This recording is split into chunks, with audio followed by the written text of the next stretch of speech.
So I'm not going to lie, that kind of looked dope. That looks like something I would want to go watch. Welcome back to another episode of the High Frequency Chaos.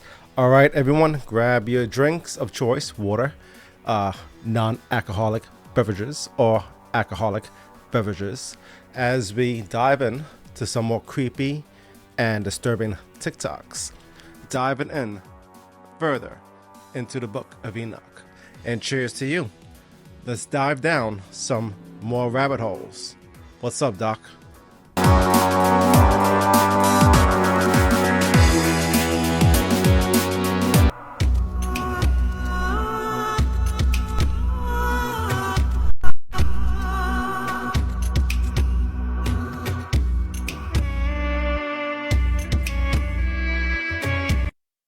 What if I told you that we could know exactly what the Nephilim from the Bible are, or at least what they were believed to be? According to Genesis 6:4, we have exactly what they are. It says that in those days the Nephilim were on the earth and also after, when the sons of God had relations with the daughters of men. Now this seems pretty straightforward. However, this is traditionally interpreted as the fallen angels fathering these Nephilim, but we normally get a view that looks more like this. But when we look at the word Bana Ha-Elohim, we understand that this is actually the sons of Elohim, or the gods, who actually procreated to make this creation. I simply interpret this as human-god hybrids. My name's Cub. I explore the supernatural. Follow for more and let me know what you think. All right. So what do you think about what this guy is saying? I think that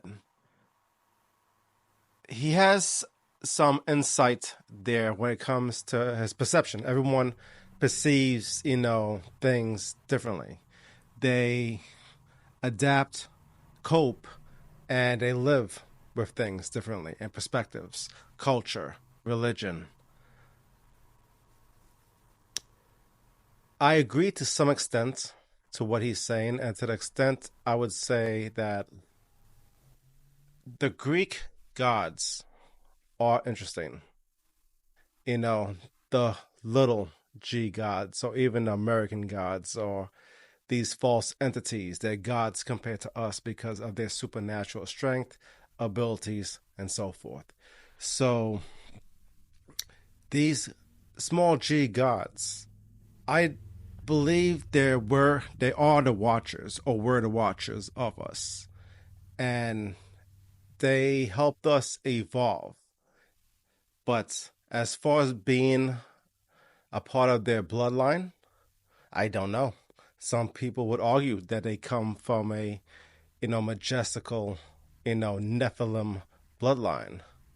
Do you know if you come from a Nephilim bloodline? Let me know.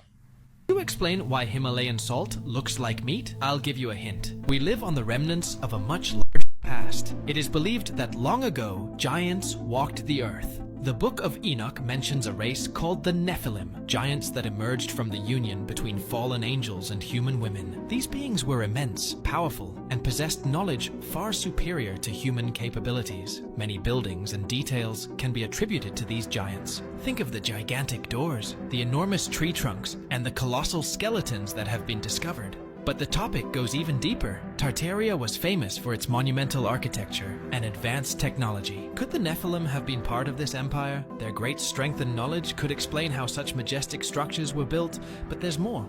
The Bible says that God became furious because of the chaos the Nephilim had caused and sent a great flood to purify the earth. This catastrophic event buried these giants, and all we have left today are their petrified remains. This leads us to another question. Could geology simply be fossilized biology from millennia ago? Have their bodies fossilized into the pink salt we know today? It's not surprising that this salt is known for its mystical and healing properties. What if it contains the essence of these powerful beings? This clip is very interesting. I believe that there are some fact to this.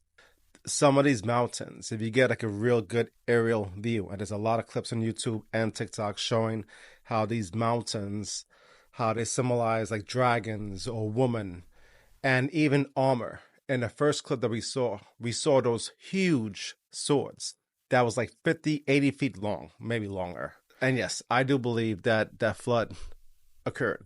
That flood could be recorded throughout all of the world history, whether in China, India, Egypt, and America. There's some evidence of the flood and evidence of pyramids all around us. The Nephilim, the fallen ones, the Book of Enoch, all comes to light, but you have to do your research. Is Superman a Nephilim? As the old saying goes, art imitates life. Most superheroes that we find in science fiction are actually based off beings from real mythological beliefs and or religious beliefs. I believe Superman's story is inspired by the Bible. So Superman is essentially the superhuman being from another world that was sent to Earth by his parents to save his life. The name given to Superman at birth by his biological parents, Jor-El and Lara, on the planet Krypton, is Kal-El. Now the word El comes from biblical Hebrew, and it's always referring to the God of the Bible. If you pay attention to the names of high-ranking angels that we find in the Bible and apocryphal texts, you will see that every one of those angels has the word El at the end of their name, such as Mike-El, which means who is like God, or Raphael, which means God heals, and the biblical angel Gabriel, which means God is my strength. Satan's name in the Bible is Hel-El, translated to Lucifer from Latin, which means the light bearer. In the book of Enoch, he is called Godrael, which means the wall of God. He is the one who led Adam and Eve astray and showed the weapons of death to the sons of men. Now we know from the Bible in Genesis 6 and apocryphal texts like the book of Enoch that the Nephilim were the bastard children of angels and human women. The angels in Genesis 6 are called the sons of God. They took the daughters of humans as wives, and their wives bore children to them. These were the heroes that were of old, warriors of renown, as Genesis describes them, mighty men, superhuman. These would be the mythical, legendary superhuman beings such as Hercules and Gilgamesh, known to be part divine and part human, but clearly distinct from the sons of man for their size, strength, and power. According to the Superman story, he is a form of subspecies of human called Homo sapiens Kryptonesis. Again, divine and human. Even the story of Superman's world having a civil war matches up with the biblical account of a third of the angels rebelling against God and the rest of the angels. Again, nothing new under the sun. Art imitates life. That is absolutely true. Nothing is new under the sun. As a kid, I always thought that I love watching these comics, right? As you can see, I'm a big fan. And I always believed that Superman, Wonder Woman, the Green Lantern, Flash, all these superheroes relates back to the fallen gods, right? The Nephilim, or the small g gods, watchers of men. Superman coming to be the savior of all mankind could also represent the Antichrist, conditioning from movies and so forth. Anyways, my thoughts are here. I believe that all these comics that we see today, Marvel and DC, are based on the mythical creatures and gods, small g gods, back in the day in ancient times. They just relabeled it, they reproduced it, they remarketed it, and now we're all fans lost, caught up in the sauce of worshiping or idolizing these these same gods of old, small g gods of old from ancient times, just relabeled and marketed to our entertainment. What are your thoughts? Is it far-fetched? There's a lot of similarities, not just coincidences, but similarities between these Marvel and DC characters, fictional or reality. Let's base it on the Book of Enoch. All right, let's dive more into it. The Nephilim, mentioned in the Bible, are shrouded in mystery. Initially referenced in Genesis, they are depicted as the offspring of the sons of God and the daughters of men, possibly implying a union between heavenly beings and humans. Described as heroes of old, men of renown, their true nature remains a topic of debate, with interpretations ranging from giants to powerful warriors. The intrigue deepens in the Book of Numbers, where the Nephilim are mentioned again post-flood, leading to speculation about their survival. This second reference, coming after the Genesis flood narrative, has puzzled scholars and theologians. Were these post-flood Nephilim direct descendants of the pre-flood Nephilim, or was the term used metaphorically? The biblical text is enigmatic, offering no clear answers, thus fueling ongoing debate and fascination with these mysterious figures. Nimrod, a mighty hunter before the Lord, the great-grandson of Noah, king of Babylon and Nineveh, and a mysterious lineage linked to the Nephilim and the Anunnaki. The Nephilim, the offspring of the sons of God and the daughters of men, giants who walked the earth before the flood. Genesis 6:4 says, "The Nephilim were on the earth in those days, and also afterward, when the sons of God came into the daughters of man, and they bore children to them. These were the mighty men of old, men of renown." We're told the Nephilim were mighty warriors and men of renown. The next mighty man appears in Genesis 10:8-9. Cush fathered Nimrod. He was the first on earth to be a mighty man. He was a mighty hunter before the Lord. Therefore, it is said, like Nimrod, a mighty hunter before the Lord. The beginning of his kingdom was Babel, Erech, Akkad, and Calneh in Shinar. From there he went to Assyria and built Nineveh.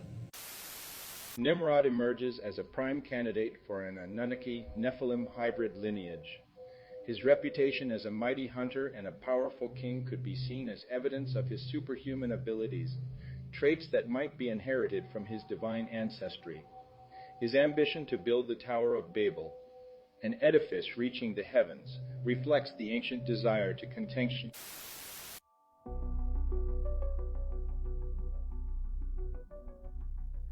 Have you ever heard of the Anunnaki?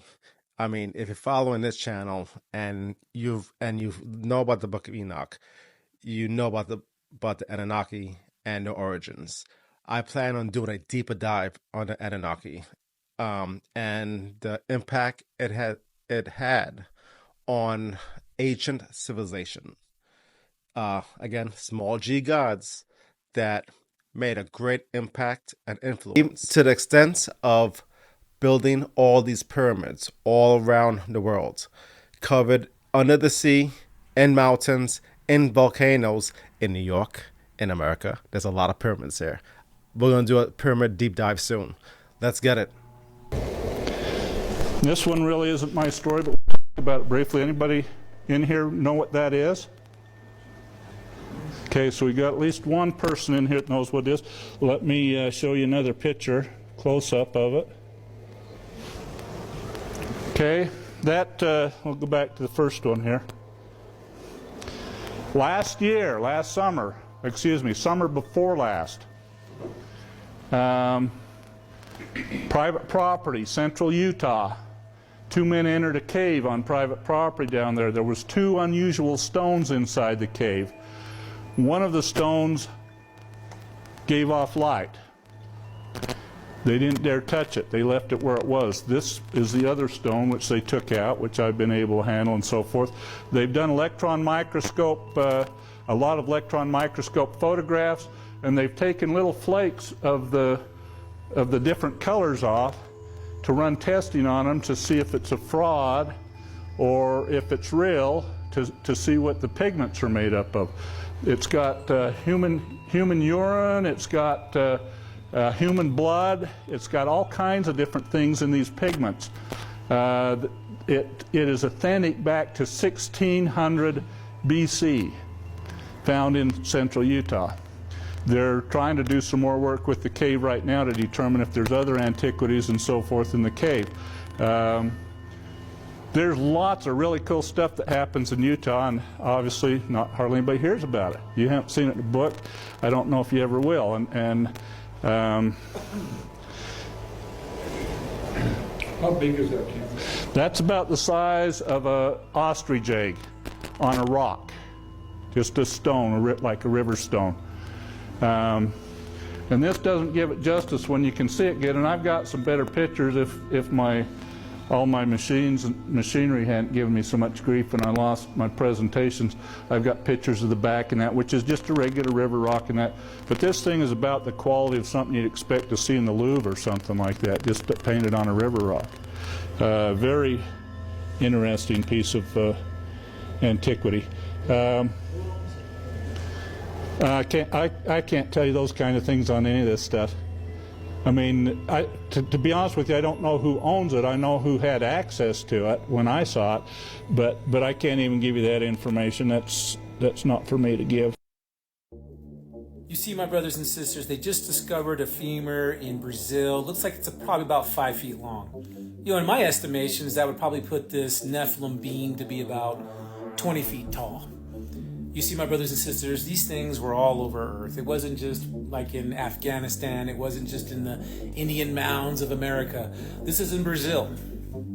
You see, my brothers and sisters, and pretty soon you won't hear about this anymore. They're going to wash it away from our eyes, just like they've been doing it since the creation of the United States. Because I'm going to tell you this, America is Atlantis, and all those old Indian mounds, that was their grave sites for these beings. Now, obviously, this one's a little bit bigger. 5 feet tall is abnormally big. This thing probably was about at least 20 feet tall. You see, my brothers and sisters, they always didn't come out perfect. Sometimes they came out with one eye, or they came out a little bit deformed and lopsided, or they couldn't talk, but that was Cyclops. from God. Cyclops. All right, was that Cyclops? For those of you who don't believe that giants exist, I don't know what to tell you. Look, it's a matter of perspective. You believe what you want to believe. I believe what I want to believe. We believe what we want to believe. That's our choice of free will. But let us not be ostriches with our head in the sand. There's so much knowledge out there at the fingertips, the internet. Just Google anything, the Oracle, and we're going to discuss the internet and the connection to 666 and the demonology behind all this technology with it. But that's for a different podcast. Giants, Nephilim, they were real. And that's my opinion. Let's dive deeper into this.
So I'm not going to lie, that kind of looked dope. That looks like something I would want to go watch.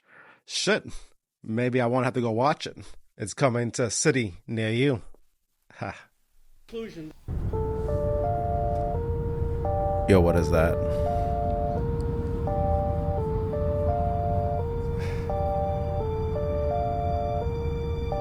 I came to the conclusion that the Genesis 6 experiment took place in roughly 3550 BC. So not too long. If you believe creation started at roughly 4,000, some say 3,900-ish, it's not too long after the creation that we've got this event taking place in the days of Jared. Jared's name means descended. They named him because that's when the angels descended, in the days of Jared.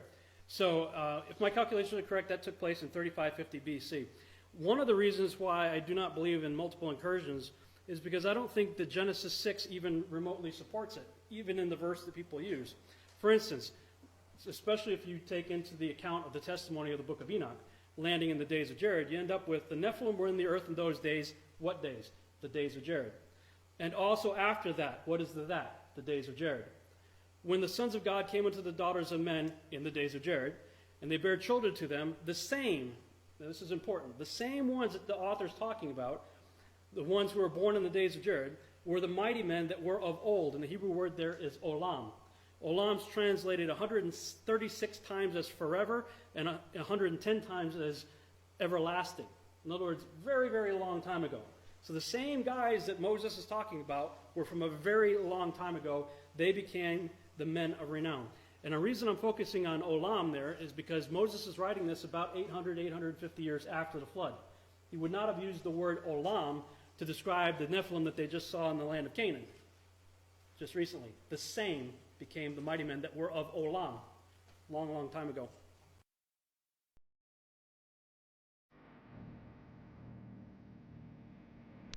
Yo, that's a nice looking ring. But I don't think it could fit. Shit. Fit around my arm, maybe. Nah. my whole body.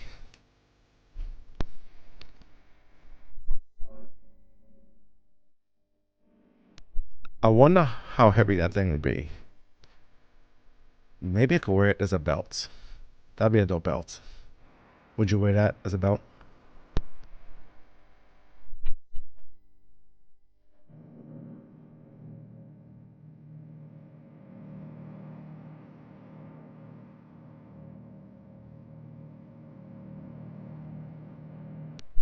Nah, now that I'm looking at it, I can't wear that as a belt.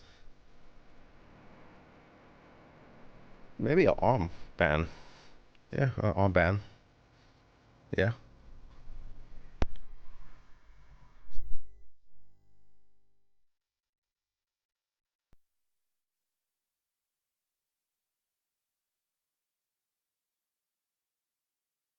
The Nephilim. So what you're about to see is the first part of a series that's going to be dropped in the upcoming weeks. This one here is titled The Nephilim Origins by Lone Lion. Roll it.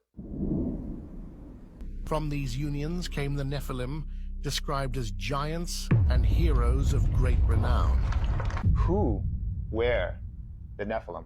And what were the fallen angels? Were they really angels? If not, what were they? Now let's deep dive into this subject and find out more about it. In the ancient world, tales of giants have always fascinated and mystified humanity. Among these legends, the story of the Nephilim stands out. Mighty beings born from the union of divine watchers and human women. Today, we explore the origins, rise, and legacy of the Nephilim, as told in the apocryphal Book of Enoch and other ancient texts. The Book of Enoch, an ancient Jewish text, introduces us to the Nephilim. According to this text, a group of celestial beings known as the Watchers descended to earth on Mount Hermon. Captivated by the beauty of human women, these Watchers took them as wives, defying divine orders. From these unions came the Nephilim, described as giants and heroes of great renown. These offspring were not ordinary humans, but beings of immense size and strength, standing out in the early history of mankind. One of the rising questions we get is, how did this woman give birth to these giants? I think to answer the question is not that complicated. They could be just normal-sized babies that grew to be giants, just like a tree. First it's like a little plant, then it turns into a humongous tree. Absolutely, the presence yes. of the Nephilim on Earth brought both marvel and terror. They possessed extraordinary abilities and knowledge passed down from their celestial fathers. However, their dominance led to widespread corruption and violence as they used their power to subjugate and control humanity. The Watchers, along with the Nephilim, taught humans forbidden knowledge, metalworking, weaponry, enchantments, and other arcane arts. This influx of knowledge, while advancing human civilization, also brought chaos and moral decay as humanity grappled with the newfound power. Seeing the corruption and suffering caused by the Nephilim and their celestial fathers, God decreed a severe judgment. The archangels were commanded to imprison the Watchers, and the great flood was sent to cleanse the earth of the Nephilim's influence. The great flood, a cataclysmic event, was meant to erase the Nephilim from the face of the earth. Yet, the legacy of these giants persisted in the stories and myths of various cultures around the world. From the Greek Titans to the Norse Jotun, echoes of the Nephilim story can be found across different civilizations.